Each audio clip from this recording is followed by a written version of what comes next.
Hey Thunder fans, welcome to another edition of Thunder Insider. Well, it's a special edition, it's the final edition, and I'm here with my usual partner in crime, Jordan Scardetta. So, Jordan, let's, the Thunder obviously, we're into the finals, the final round. The semi-finals is on Saturday. We play the 6 p.m. game, so that's 4 p.m. Western Australian time. So we're playing the Newcastle. We've had a bit of an up and down season against the North Stars. It's, I believe, one win, one loss, and then 2 straight losses from them. So what can we kind of expect going into the final, and what can we expect from our boys? Well, if this season's anything to go by against the North Stars, it's going to be a 1-goal game. All 4 of the games against the North Stars have been 1 goal. Started with the opening weekend. It seems like a while ago, a long time ago now, way back in April, the opening weekend.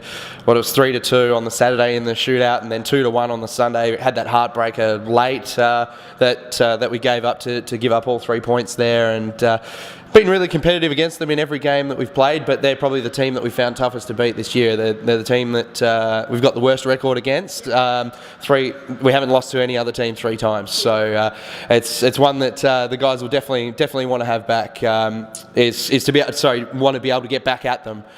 Is to try and take a win in the semi-final, and I guess there's no better stage to do it, really, is there? So is it fair to say it might come down to a battle of the goalies? Both goalies pretty much top 3. I believe it's like a 0.92 and 0.93 kind of averages there. Yeah, that's right. Yeah, Dane Davis and obviously Thomas Heemskerk as well, 2 of the best goalies in the league this year, and in Heemer's case, probably the best goalie in the league this year. Greatest save percentages, goal against average is slightly higher than say a Troy Davenport from the Melbourne Ice, but consider goals against average more of a team stat than a goalie stat. The 927 save percentage is exceptional. To sustain that throughout a season has been great. And Dane Davis himself, since I think it's 0.920, I think his save percentage was for the year. So he's no slouch in net either. And to think in the 2 games between these 2 sides, there's only been 18 goals in regulation. In the 4 games, there's only been 18 goals in regulation. So that's 4.5 goals per game. It's really not much. That's a 3-2 game every night. So.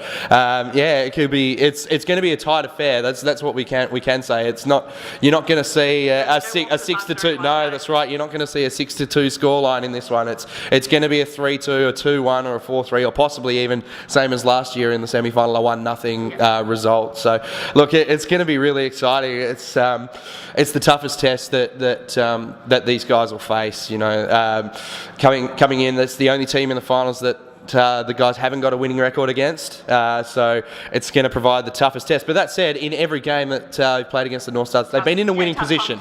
So they've been in a winning position in each of those games, and one of them they were able to finish it off. The other 3 not quite so much. So it's going to be a tight affair, and I think our hearts are going to be pounding out of our chest in the last 10 minutes. Sure, yeah. So, but then we move over to the other semi-final game. It's the Melbourne Ice versus the Canberra Brave. So there's a lot being said about this matchup. The Ice obviously have the winning momentum against them. They've got 3 to the Braves 1. But I think the game that everyone seems to focus on is that August.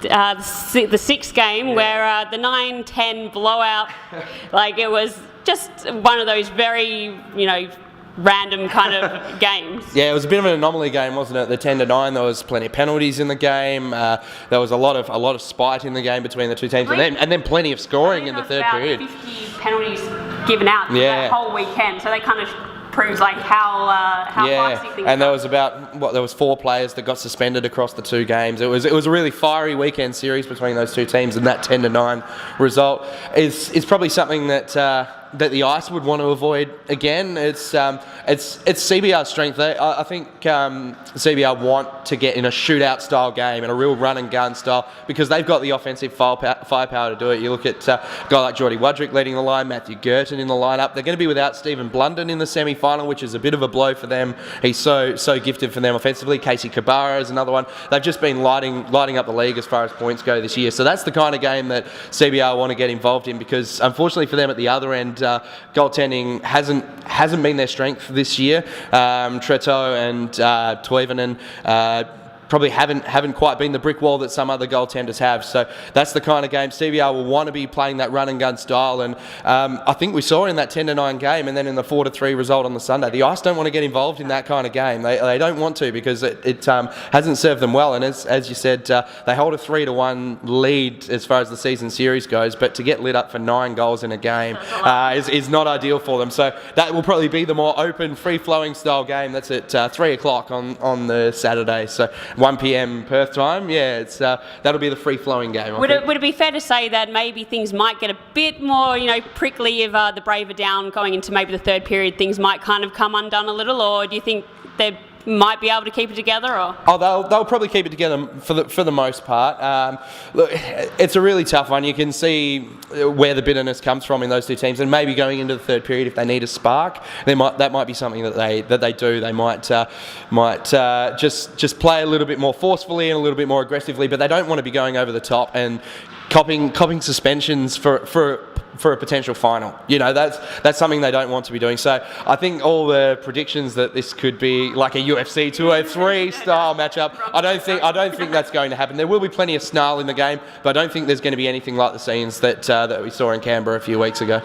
I totally agree with that. So, we won't talk too much about the final, because we don't know what the outcome is, and we don't want to jinx. We don't want to jinx anyone. We don't want to jinx ourselves, and we want the other teams to do the best they possibly can for a good viewing, pretty much for the fans out there. So we'll leave it at that, and fingers crossed and your toes, and hopefully Thunder can have a positive weekend. And we'll see you next season. And thank you for joining us all season long.